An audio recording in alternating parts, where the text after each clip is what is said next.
governo tem que tomar responsabilidade do problema combustível, nebeda daung ne sai problema bot e público.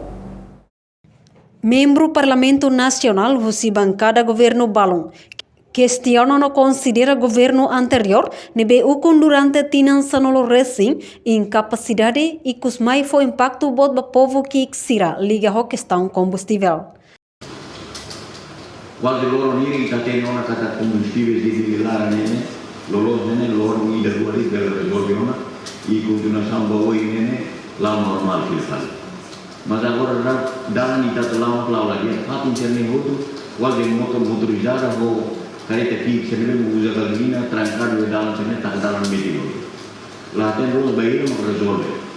Isso algo que você tem que fazer nene kata começa a usar deputado tira levanta problema né com a mina né com a gasolina né mas ia deputado ne vem macar o bloco do governo nia defende de tira governo da guarda que até dia mina ida velo né nia foi que vale carregar lá não vai vale governo anterior dia dia sanu nia ida nela também tem caputa neve ministro favor botina. Problema quando acontece o governo iraniano, o governo toma a responsabilidade máxima. Lá vem cai fali buat outro menino que o kata de fali dia o governo se o finançando buat ternema kuri kalau o inglono saya nessa. Kita mungkin cai fali vai outro menino problema não quando saya menino. Tuir deputado Domingos de Carvalho, questão mina, ne responsabilidade oitavo governo niang, no companhia eto, laos empresa pública, ne companhia privado, ne bela fossala ba eto.